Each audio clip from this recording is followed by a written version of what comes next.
Hey everybody, Steve here. I just wanted to start this episode off real quick by telling you we recorded this originally on March 2nd, right before all this virus stuff started. And it's really, really eerie how relevant this entire conversation is. So hope you enjoy, and thanks for tuning in. Hey everybody, Steve here with Local Level Podcast. I'm sitting here today with MoniQue Hoffman, health and life insurance expert and also serial entrepreneur. Yes, hi. Yeah, it's a pleasure to have you on. I definitely appreciate the time. I'm excited to be here. Excited to have you. So tell us a little bit about serial entrepreneur. What is that? It's, what are the details? I know what that means, but what are the details? Let's get into that a little bit. So we all know that, being an entrepreneur is all the rage. Yeah. Right? Online, on social media.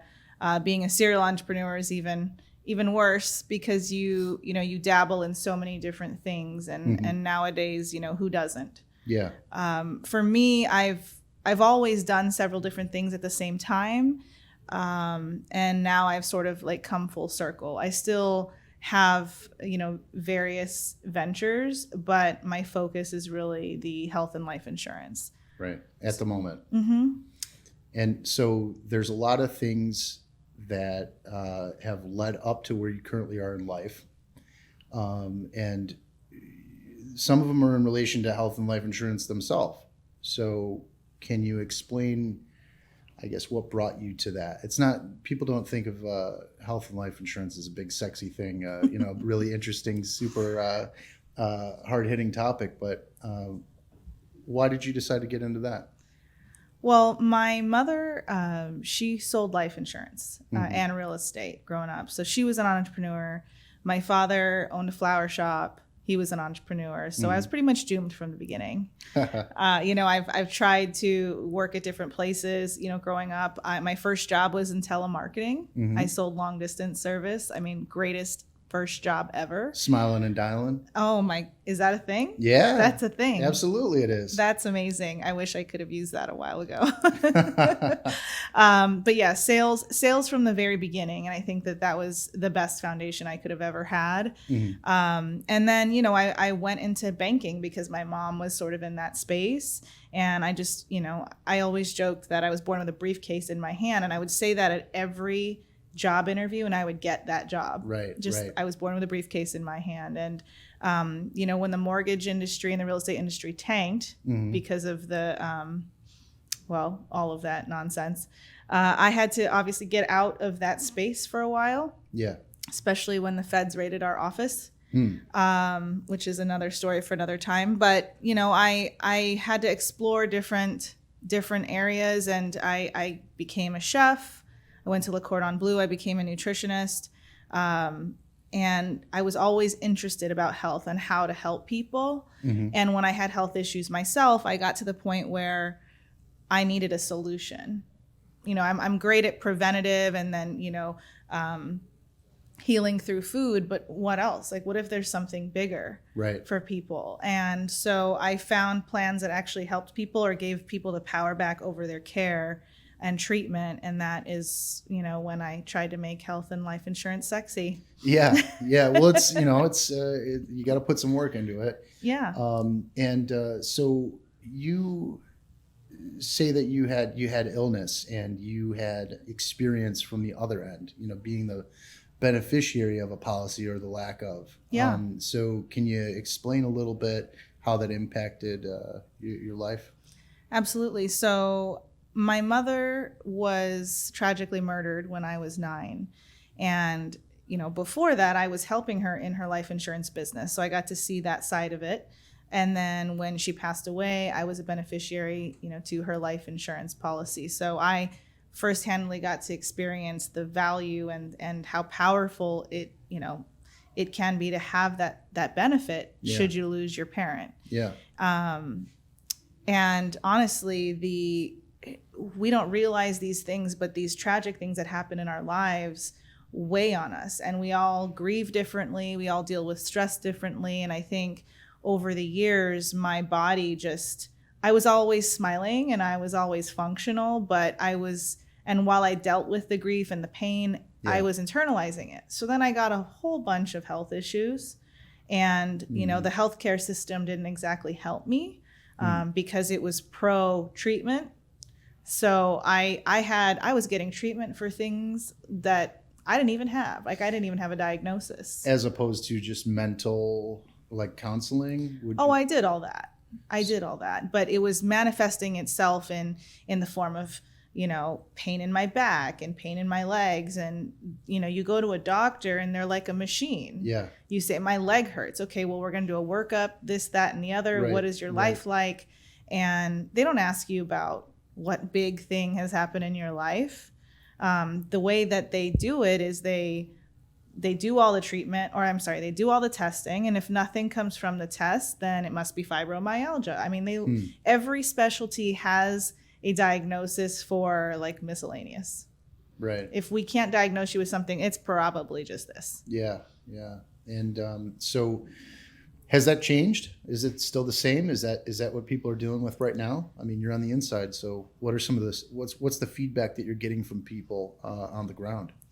It absolutely is the same, if not worse, and all these treatments and testing and medical bills came from the early years of Obamacare, of using the marketplace. I was a huge advocate for it because I've had pre-existing conditions from when I was little. I've had allergies. Yeah. And, the doctors seem to get more payment with, each and every visit. So if they put you on a treatment plan and give you new medications and have to see you every 30 days, I mean, they get paid. Yeah. So you start to question, do I really have something? And now doctors have to see so many more patients because they're not getting paid what they're worth anymore. And the insurance companies are breaking them down and they're, in the fees. So I think it's worse. It's unfortunate. I think you're right. I think that there's no real answer because everybody kind of has a different approach to what they think the problem is. So nobody's actually solving anything. People are just kind of fighting for what's left of Obamacare and what we should do. Should we, do universal health care? Should we, how are we going to do that? And so I guess what are some of the biggest real problems that we have right now in the industry, would you say, besides the treatment and doctor thing, but the way insurance is structured, the way the healthcare system is structured? What are some of the biggest things that you see as problems? Well, I think it starts with the person who's looking to be insured. Okay. From expectations to personal responsibility. Mm-hmm. And like I said, I got into this business through, when I was searching for a solution for myself, I said, Obamacare isn't doing it for me anymore because I can't even trust that the treatment I'm being recommended is really what I need. Right. So, first and foremost, a lot of people are, and even young people, I don't even know where they get this, but they think, okay, if I pay $120 a month because I'm young for my health insurance premium, it should cover 100% of everything. Yeah, right. Which I don't even know even your gym membership has little miscellaneous things that you have to pay for. Right. So why would your health insurance cover it? So I think we have these expectations or misconceptions about what health insurance is supposed to do. And people don't realize that, if we go into Obamacare or we go into Medicare for all or anything that the government can cover everything, right, you lose your chance at a say as to maybe devices or materials or different types of medications or treatments that they're going to cover. Mm-hmm. I don't know if have you ever had a filling in your life, a dental filling? Sure. So it's 2020 and nobody uses metal fillings anymore. But the dental insurance companies, when they say they cover up to 80% of fillings, more often than not, it's still metal fillings. Mm. So you pay into this plan, and it's great for preventative. But when you start having to have work done, people are like, well, I don't want metal fillings. No. I want the other stuff. It's kind of like that. So if we're going into a space where we want someone to cover everything for us, why would we have control over what is covered? Yeah, it's. I think that people are kind of naive about thinking that there's going to be a across the board solution and that's a good thing. Any time that there's ever been across the board solution, it's always a shitty solution. But we all want to be individuals and unique. We never want to be put in a box, but all of a sudden we don't want to pay for health care or health insurance. So all of a sudden we want to be in a box. Well, people would rather have a tailored suit than a one size fits all, So, Wow. So that's usually how things work. And it's concerning that people don't really think about these things. But I think that it comes down to education, because people don't have experience operating with healthcare, especially the young people, because they don't have to deal with it. It's not an issue in their life. Not yet, right. And unfortunately, the decisions that you're making when you're in your 20s are totally wrong for when you're in your 60s or your 50s or later on. And so that's a rough thing. So getting into your business, and then we'll get on some more just topics, but who are your customers? Are you dealing with younger people? Because what I find is young people just don't even have insurance because they think it's too expensive or they don't need it. Well, let's go back to personal responsibility real quick, and then we can answer that. And personal responsibility is as simple as, how do we take care of ourselves? Right. And like you were saying, in your 20s, you make decisions which aren't always bright. Yeah. And don't have an effect or a side effect until, further down the line. And so, if you don't want to pay for it now or later, you have to care, and you have to be responsible for what you're putting in your body, to how much activity are you taking part in every week. And you just have to do better about caring for yourself. And then really insurance is there for when big things happen. But what's troubling me is that, my target market is, I always say, anyone who's like living and breathing. Because again, we have group plans, through your employer, we have plans through the marketplace, through Obamacare, but we're still running into what kind of say do we have? So I'm really insuring everybody. However, these young people that I always loved insuring in the past, I'm seeing more and more seeing psychiatrists, taking Adderall and Xanax, antidepressants, anti-anxiety, and they're smoking tobacco and marijuana, and they have become uninsurable in their 20s. Wow. So I can really hardly insure anybody, no matter what age, when they have a situation like that. We're not even talking bad health problems, we're not even talking emphysema or, hip replacement. We're talking about how our young people are becoming desensitized because they can't handle any amount of stress. So now they're taking all these medications, and, the insurance companies are supposed to cover all that. Well, that's, first of all, it's an on-ramp to bigger health problems down the road. So it's like a snowball effect. It's a good point, though, that, there's mental health problems, definitely, is the root of the majority of these things, I think. So that's interesting. You say that the majority of the young people are pretty much filing claims for that, just filling prescriptions and going to psychologists and counseling and things like that? Well, because most primary care physicians, Adderall has become abused, like our opioids. Well, it's meth. It's the same thing. It's exactly. The same so it's a thing. controlled substance. Right. So at some point, the reason why we have pain management doctors and whatnot and psychiatrists that dish this stuff out is because primary care physicians, they can't do a particular dose. Maybe they can start it, see if it's working, and then refer out, but they can't maintain. That is not their position. So you need a specialist. Now you're paying specialist fees. Now you're having to find the right one, because and what people don't realize is, crazy kids these days, they all want to take Adderall to focus. They think it helps with focus. Yeah. And that's great, but what they don't realize is you might have to take another drug too. To go to sleep. Or to calm your blood pressure, or, there's always something else that comes along with it. And what are you going to do? I mean, this is in your 20s. So what dose are you going to have? I mean, if this is a long-term thing, I mean, there's no dose for you 40 years down the line. Yeah. Yeah. Yeah. I mean, you're getting people just addicted to things at a higher level. Just getting them started early, right? Get them in the system. If you make it a big enough problem, then you'll probably get more power.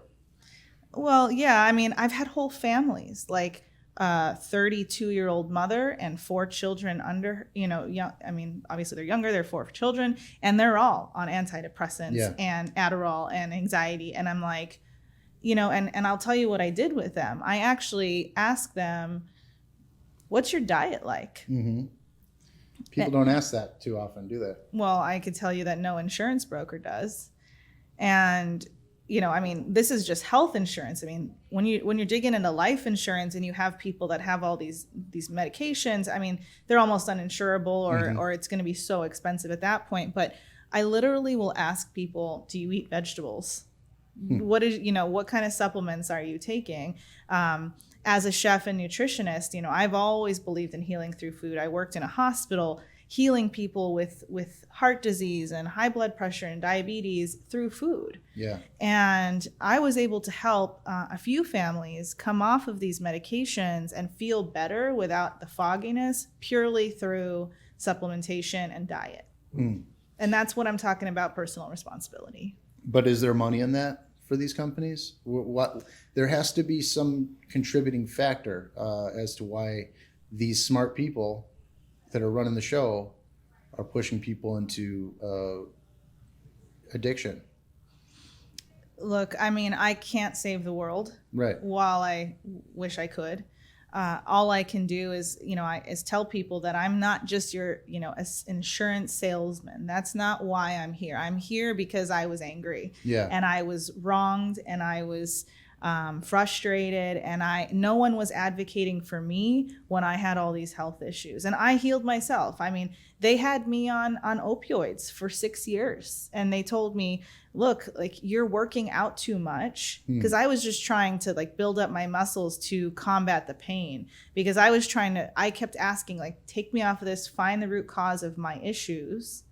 And they were like, there's nothing wrong with you. We just got to keep you on this. So can you explain what the issues were? What were your symptoms? What were you going through? So way back when I was trying to have children and I found out that I couldn't, I went through a round of very crazy fertility medications, which resulted in very painful pelvic pain.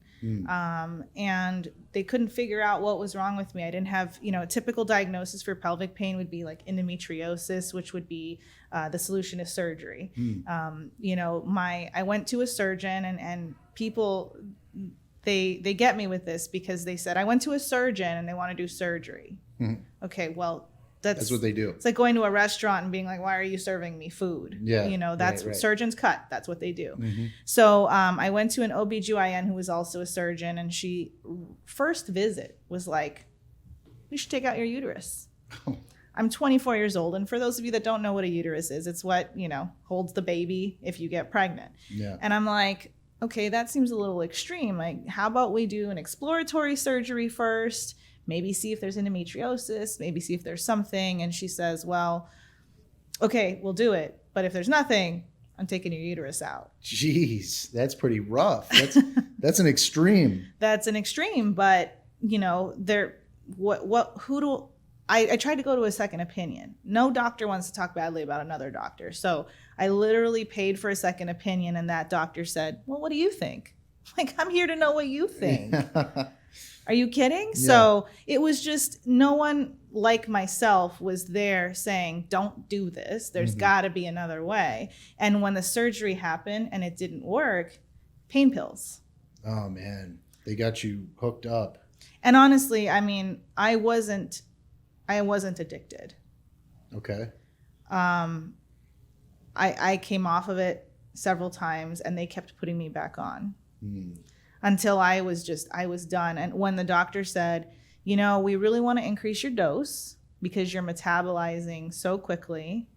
And I have this crazy fast metabolism. And they said, well, in order for us to do that, you have to file for disability. And I said, look, I have too much to give, society, I'm not doing that. And I don't need it. So I was done. And they're like, well, you should consider staying on it. I'm like, no, I'm done. And I came off of it, and I've been off of it ever since. Well, that's a good thing. I struggle with opiate stuff in a past life as well. And it's not easy. And it's life-shattering stuff. It is. So, it's always good to hear somebody that actually got away from it, because too many people don't. I have plenty of friends that aren't with us anymore because of that stuff. I'm sorry. Yeah, well, it's not just me. Everybody has a story like that.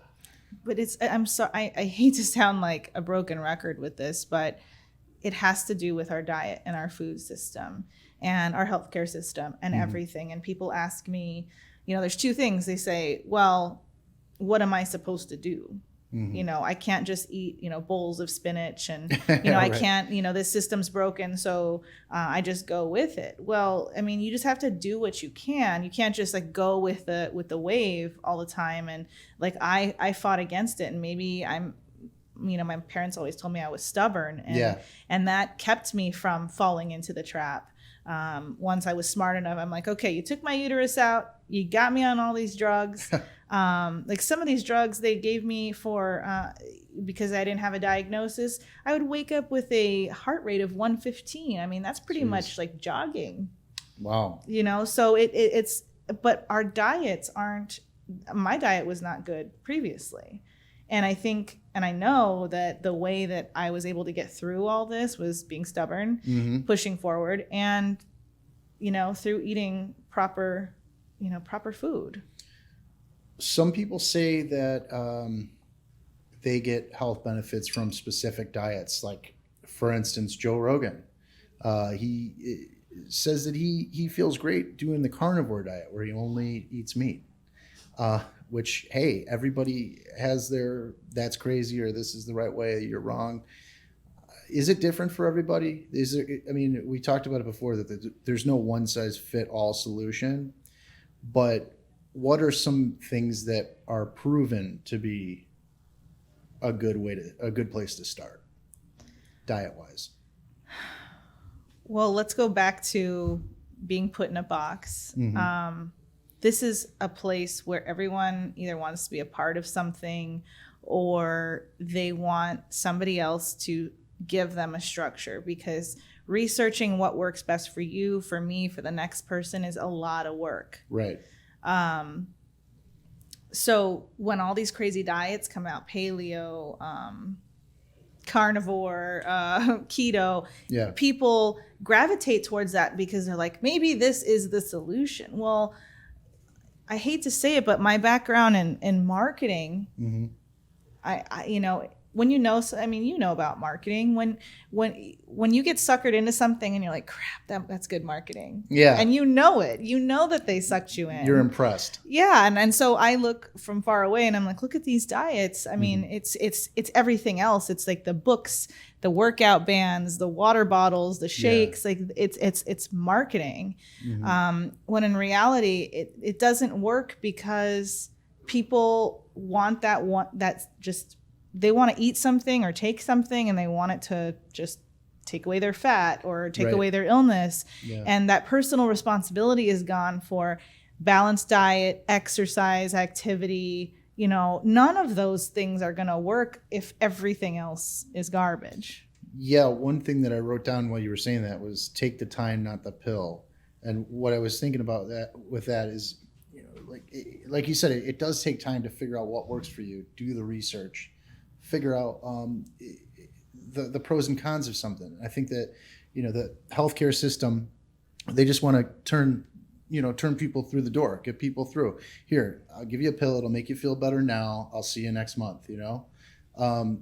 As opposed to just taking the time, maybe doing a little bit more in-depth research on the specifics of the actual patient.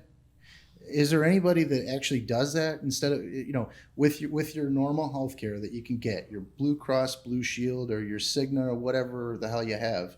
Can you go and get it covered completely, to have somebody give you a plan to change your diet? I think you answered your own question. Covered completely? Do you get a say? I mean, okay. So tell me about that. What do you think? I think the problem is, I'll give you an example. So I graduated from Arizona State University. Mm-hmm. At some point, Arizona State said, okay, we're going to take all of our pre-med students and we're going to force them into the first 9 months of an MBA. Because what do doctors typically do? I mean, they might work for a system for a while and then they'll go open up their own practice. But how many doctors have business experience? Mm-hmm. Like none. Yeah. Because they're there for the science, right? Yeah. So ASU was so smart to say, we're going to give them this education, force them into it so that they're set up for success when they create their own practice. When we specialize in things, we specialize in that one or two things. But, when people hear me speak about this, they're like, oh, you just want to put all this responsibility on me.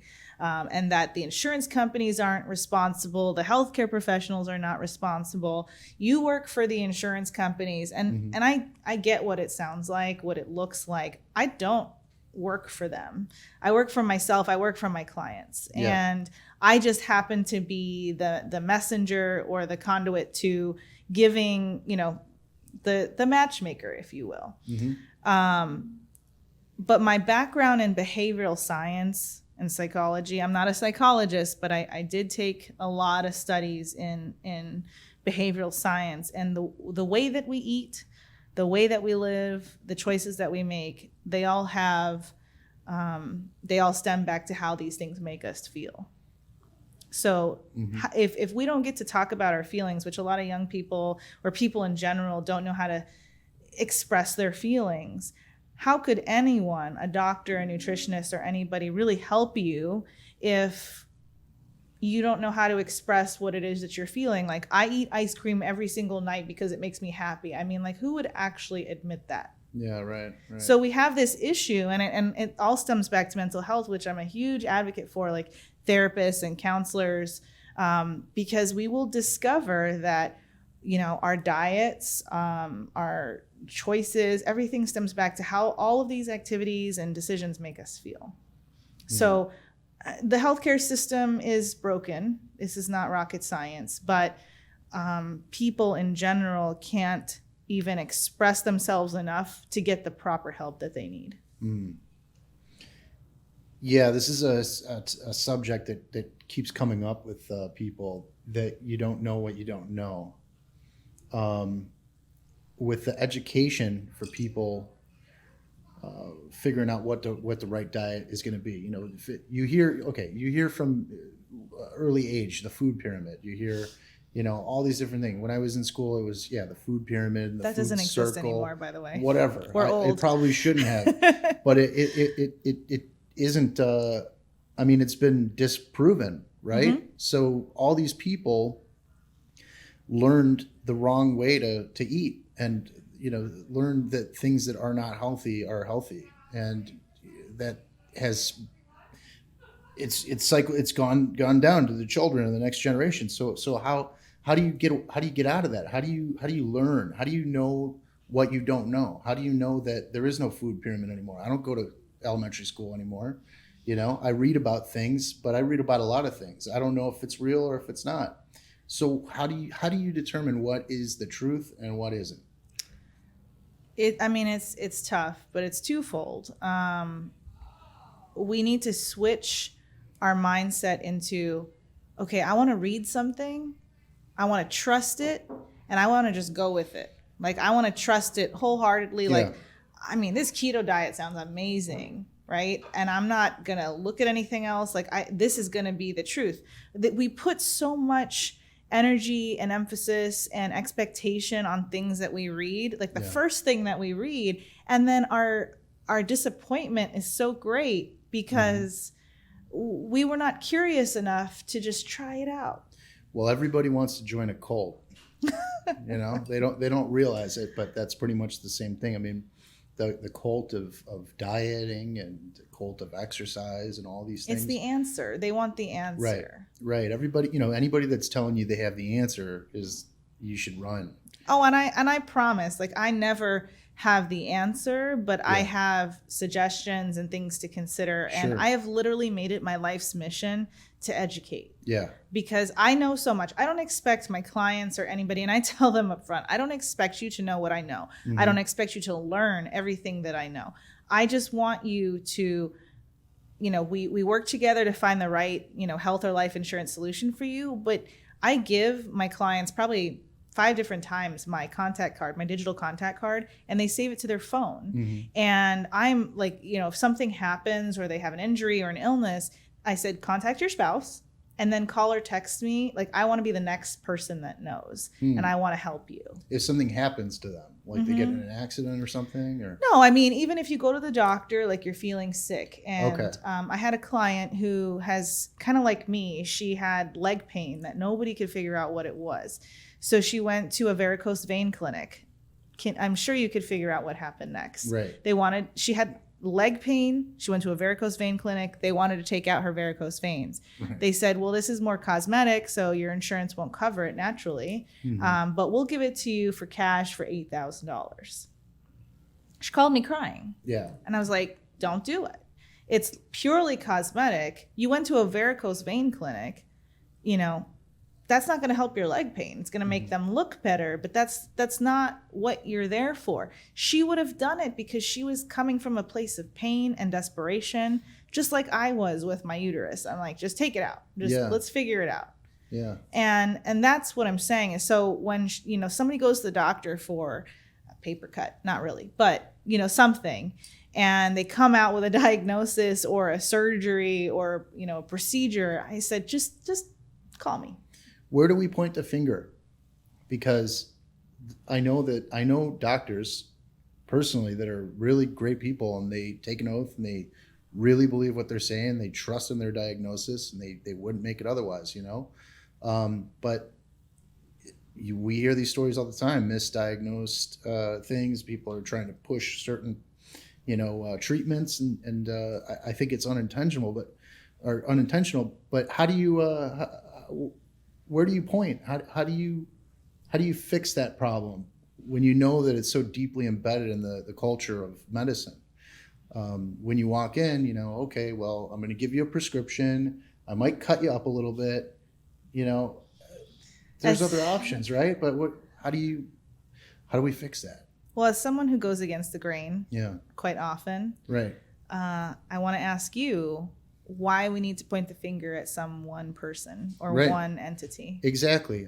I don't think we need to point. I don't think it's possible, because I don't think that it's one person or even one. It's group everybody, of people. including ourselves. Right. So that's what I'm saying. But we want to point the finger. We need somebody to blame because things aren't good. Have you heard of projection? Sure. I mean, I don't know who hasn't gone to therapy and hasn't heard of projection, right? Sure. You hear, okay, well, and I'm going to project things onto you like it's your fault that I'm going through this, because really I don't want to face myself. That's projection. And that's one of those things. It's like, I want to blame a doctor or an insurance company or someone. Like, I can't tell you how many times, someone has pain. They go to the doctor. The doctor says, okay, I want to give you these drugs. I want to do this procedure, this surgery. I want you to follow up every 30 days, which means this copay or this premium or whatever. Clients call me, well, what the heck did you sell me? Yeah. Why isn't the insurance covering this? I said, well, because the doctor just basically made like a custom a la carte, treatment plan for you that you actually isn't even probably medically necessary. But why are you going to blame the insurance company? Doctors' offices, I mean, I'm not saying blame the doctor, these people that took an oath, but the doctors also have staff. And a lot of people, I used to also be a medical transcriptionist. Okay. And I had to learn a lot of medical terminology. I learned a lot about what doctors are, here's the problem, here's the test, here's the diagnosis, here's the test and treatment. So I got a lot of that in my experience. I also learned about coding. So medical coders, a lot of doctors' offices contract out for their coding and medical billing. Well, those people are literally there to design EOBs or explanation of benefits that generate the most money. Right. It's a business at the end of the day. And I think that you brought up a good point that doctors aren't trained in that. They're trained in medicine, and the business portion of that is ran by who? You know, I mean, there's an industry standard of how these offices operate, but who? You know, I guess you follow the money. So where does the money come from? Where does it go? Is it pharmaceuticals? Everybody wants to say that, but pharmaceuticals are life-saving. People need medicine, Yeah. and it's important to have those companies in place to do research and all those things. So you can't just point the finger, like you said, at one particular thing, but it's a collective issue. So how do we make sense of that, and who's setting the rules here? So, I mean, it's kind of a loaded question. It is. It totally is. I don't know. I mean, I'm just curious, really. So, I mean, I like I said, I've devoted my life to immersing myself in all this content and knowledge and experience. Mm-hmm. There's a great book called by I know her first name is Elizabeth, but it's called An American Sickness, and it's a brilliant book. Mm-hmm. It is exposing all the truths of the system. But with my experience, my educated response to your question is our system, our society, our lifestyles, everything is changing so fast. Yeah. And, you know, not to get super political, but we have one side that's very like loves change and like let's do all these things, and one side's like we're just trying to conserve what we've always known things to be. And the problem is that a lot of these laws and regulations haven't been adapted to the number of people we have, to the amount of things we have going on, to these new illnesses that we have. And so our system is set to something that, you know, to a certain level or threshold where none of these things existed. Mm-hmm. So I think it goes back to politics and policy and law.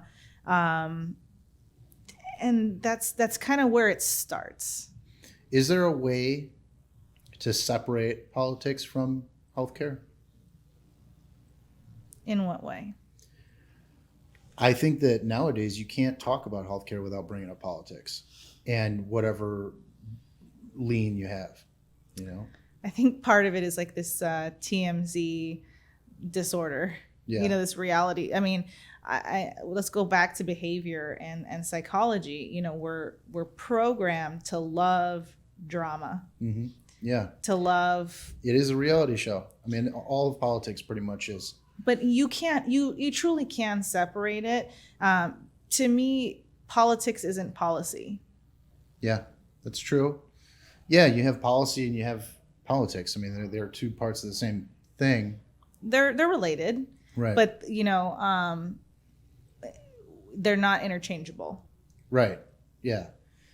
Yeah, it's a means to an end, the politics and the policy. But we have to take, I mean, if there's any theme to this podcast, it's like, what is this domino effect? Yeah. You know, what choice do I make today that's gonna challenge me in the future? What and you know, challenge my business, or what law today is gonna affect me in the future? I mean, it's hard to tell, but I think it stems from us not being curious enough and always looking for that one answer. There's not gonna be an answer. Like if there's anything that my life experience has taught me is to embrace change, to be flexible, to go with the flow. As serious as I can be, you know, people say you're too serious, like you need to have fun, you know, and I've just been through a lot in my life, and I want to share that with the world. And like I said, I don't expect you to know what I know, but I just want to be your you know, third or fourth favorite contact in your phone that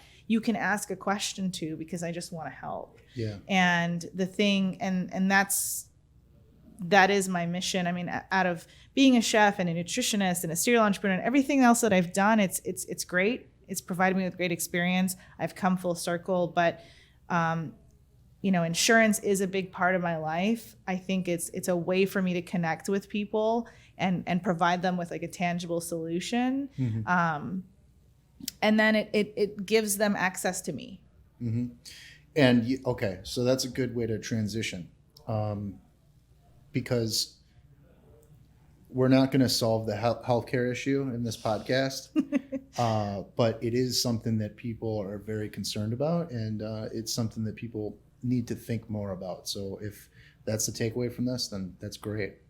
As far as dealing with people goes, you know, you like I introduced you, health and life insurance, but also many other things. You wear many hats, and you're working on several other things as well that relate to the fact that you like to help people and you want to be accessible to people to kind of point them in the right direction based on the experiences that you have.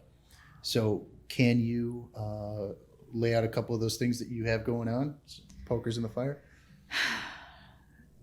Look, we all have, and some of us haven't figured it out yet. Yeah. You know, what's our end game, or what were we put on this earth to do? Some of us are okay with not having that answer. For me, you know, losing both of my parents at 9, being an only child, and, you know, growing up very, very fast. And honestly, I'm grateful for all the lessons that I've learned, because I feel like I have a greater sense of purpose. And with that, I want nothing more than to help people and solve problems. I don't come from a place of I know it all. Like I said, I encourage people to be curious and to not just look for that one answer. Yeah. And with that, I look at, okay, here's my life. I'm 32 years old. I have gone through all these things.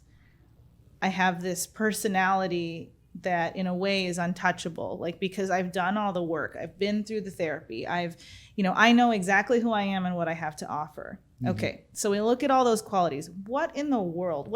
I'm an entrepreneur. I'm self-employed.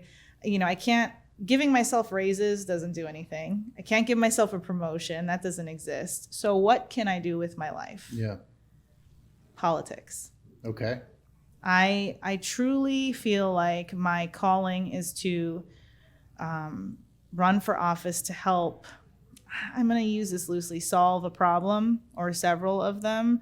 Like I said, I don't have the answer, but I feel like the education for people that people need on how to work themselves out of whatever they're going through, whether it's opioids, whether it's medical bills, whether it's student loan debt, whether it's, how do I move forward?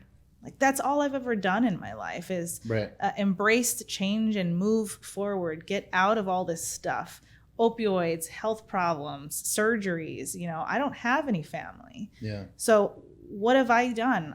I've just picked up, moved forward. And I feel like we're kind of stuck in a rut. I don't think anyone would argue that with me right now. No, I don't think so. It's all the things that you're talking about. These are serious issues that are the driving factor in people's decision to, you know, what they're going to vote and who they're going to vote for. And, you know, these are the real issues that actually affect real people besides, you know, nickels and dimes here and there on a bridge or something, you know?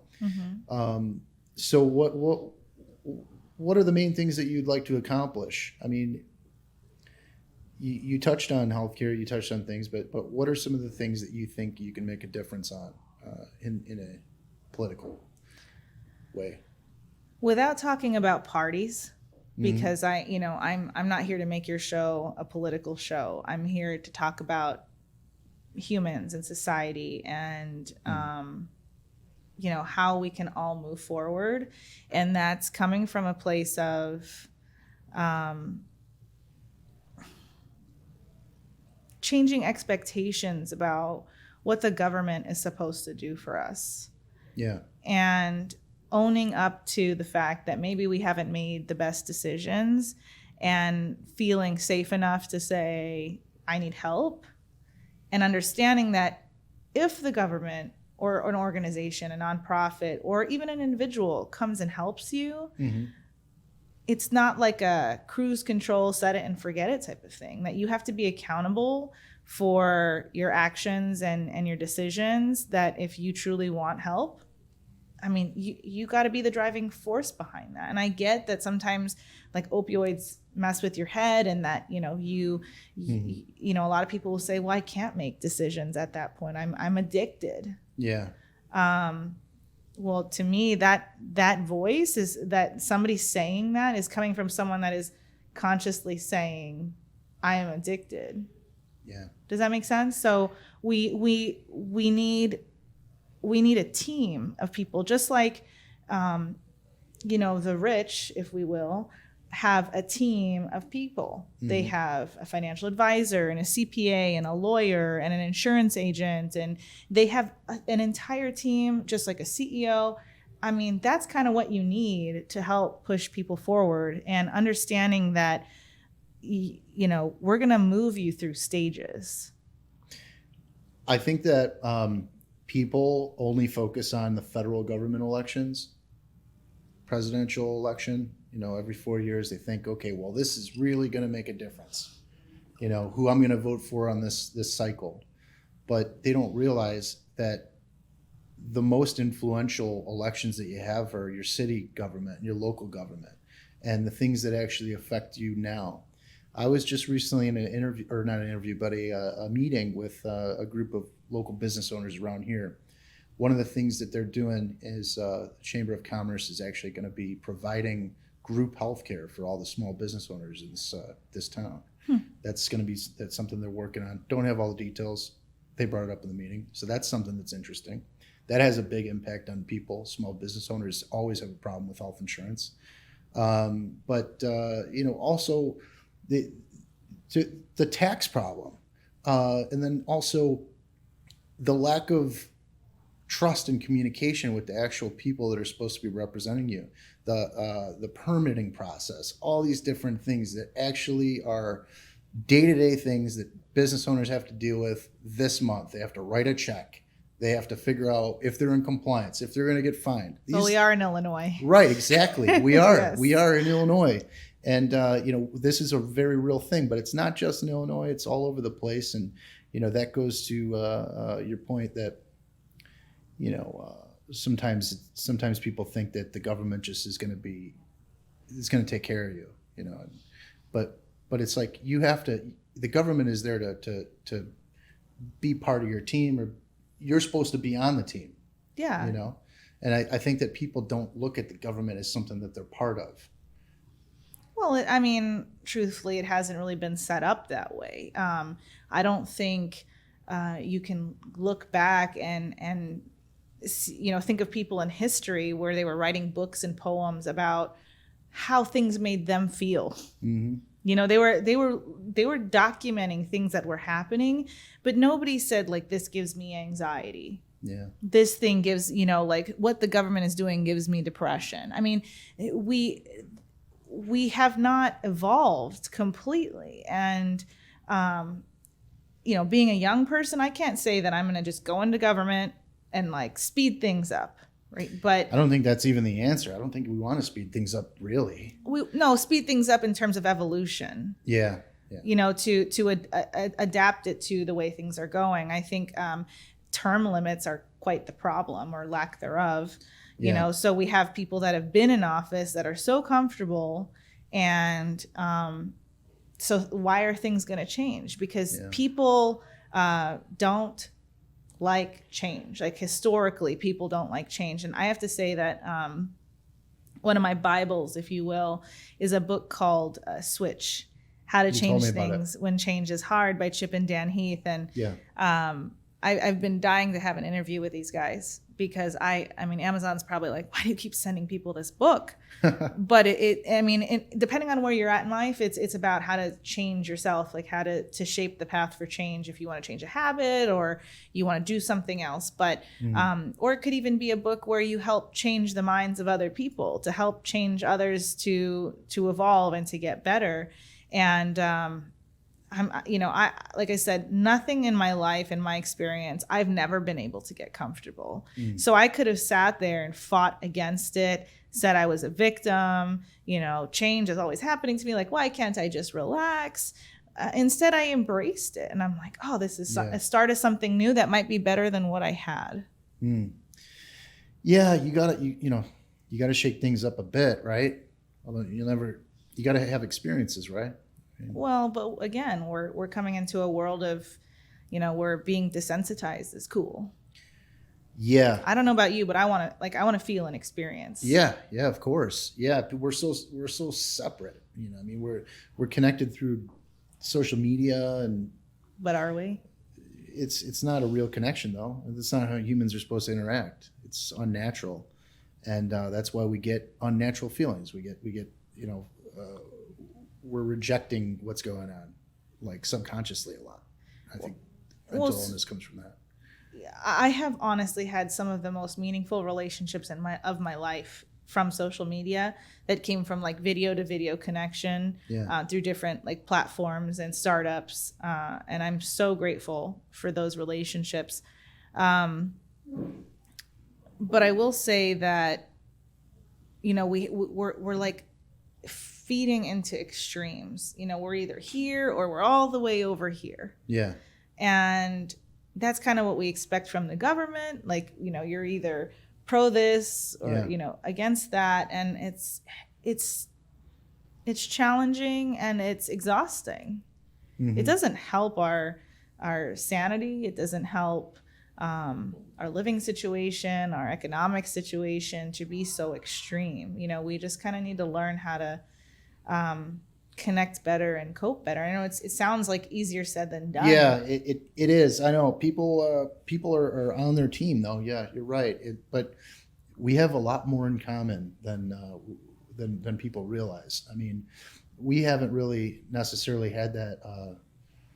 It's been a while since people could look at people with maybe a different political view or a different upbringing or whatever, and look at them like, hey, you know what? At the end of the day, like, if enemy X comes and invades or whatever, we're going to be fighting together. Mm-hmm. But we're actually moving away from that.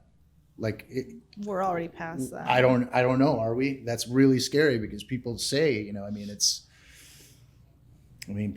people say very seriously, talk about civil war and revolution on both sides, whatever that looks like for whatever camp you're in. Some people are,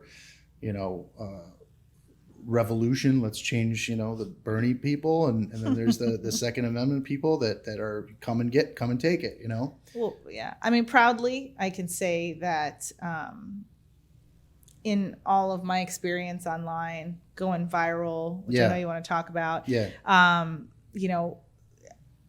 The way that I've positioned myself and presented myself, people look at me and they actually don't know what side I'm on. Right. And I prefer that because what I want people to realize and hear from me is that we need both sides. We need Republicans and Democrats. We just don't need extremes of anything. Yeah. Of either party, of any medication or any healthcare decision or any food. Like we need to work together.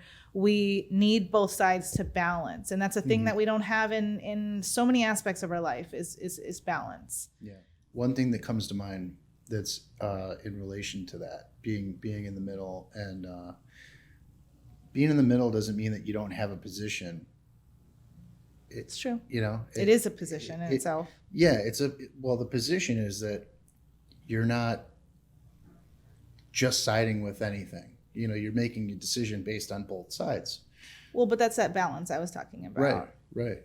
So an example is something I think it was Bernie Sanders was praising, the literacy program of Castro. Mm-hmm. Sure, literacy is good. It's good for people to read. Sure. A clock is right twice a day. But at the same time, the backlash that he got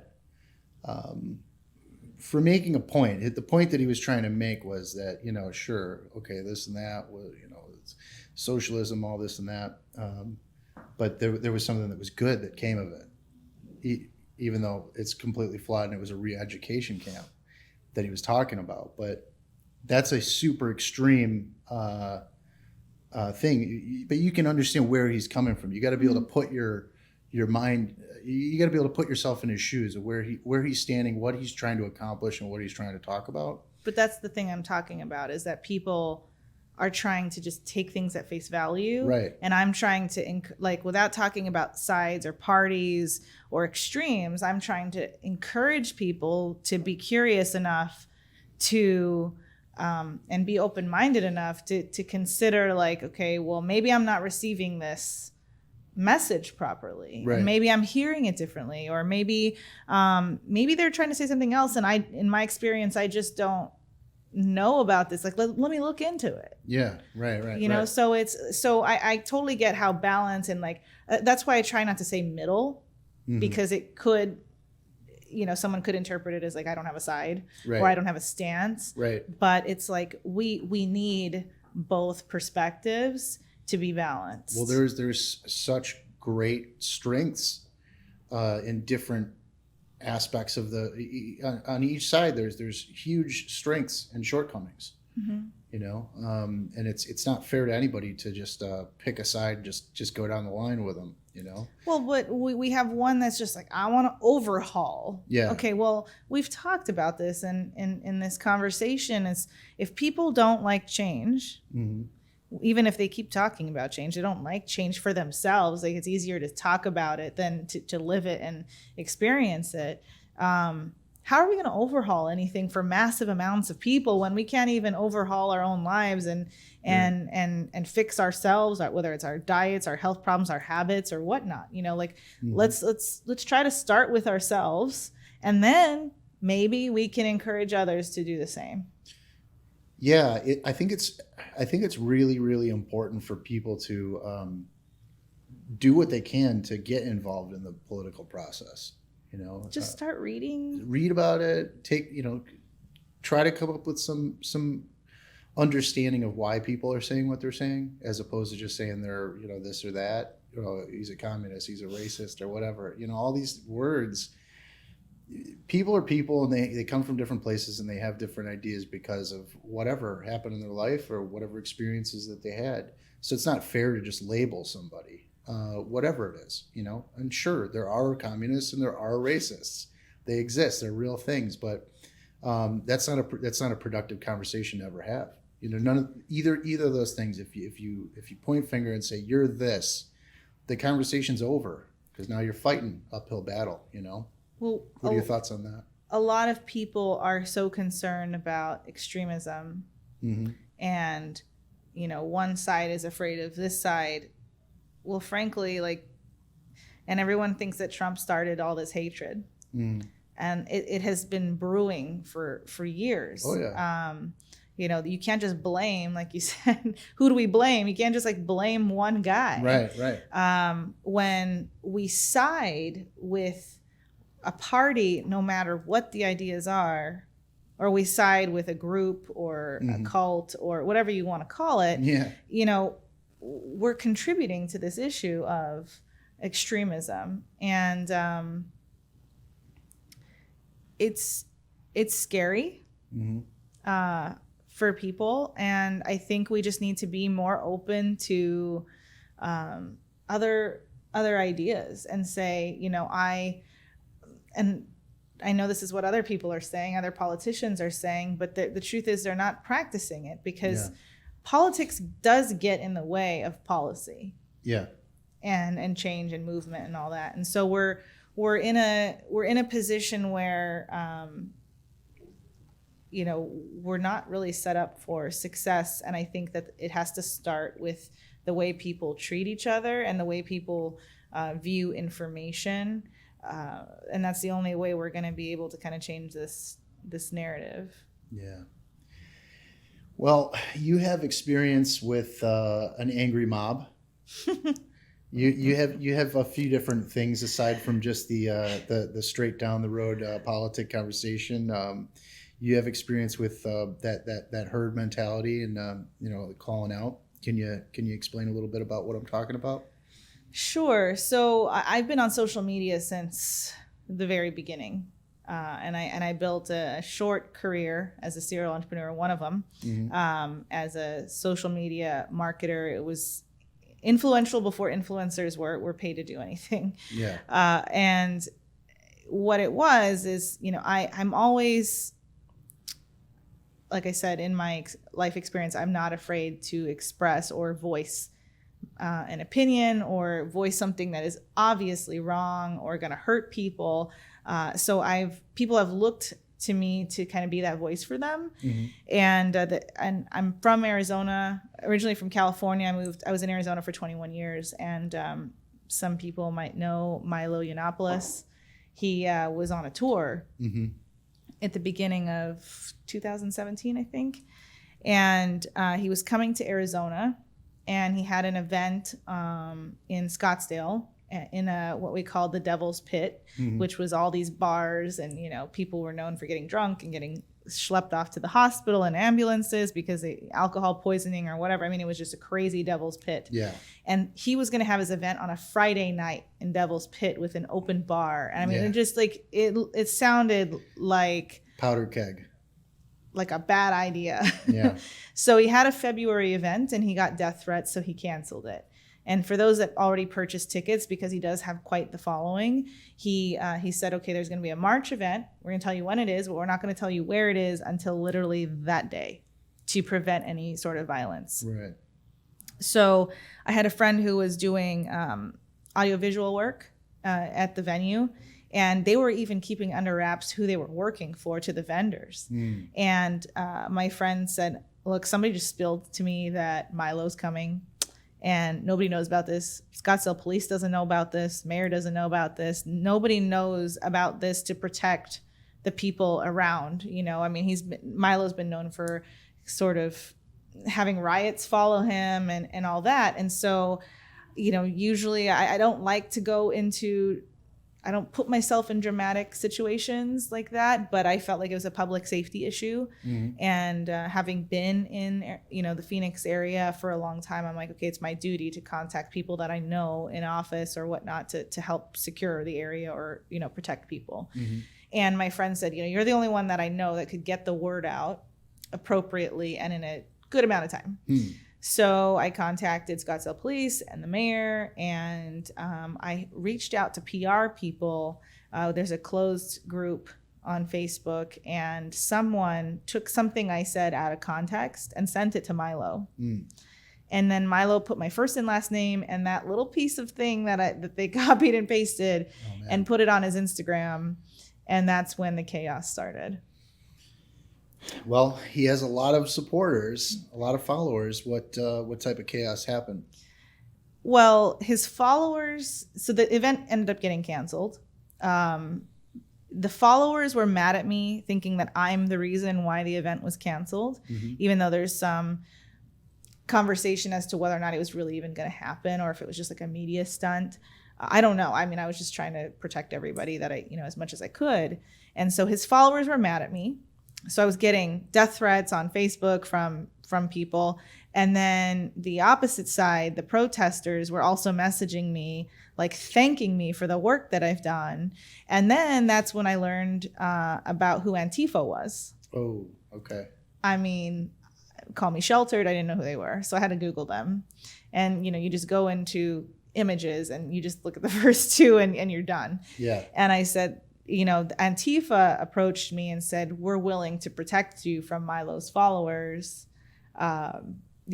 provide you security. I think I'm good. Yeah. So, but what was interesting, and then I had some of Milo's followers that were coming at me with their threats, and I was able to talk to them. And they were reasonable, and they were like, okay, well, this wasn't your intention, and what you said was taken out of context. Like, you're okay. What was the quote? What was it that was taken out of context? So I asked the PR group of people because, he got media attention for canceling the first event. And I said, who do you know that in the media that has promoted or talked about this canceled event that we can reach back out to and talk about this event that's happening so that we can warn the public, like, this is happening, like, be prepared, avoid these areas, or just be cautious, like, don't do anything crazy.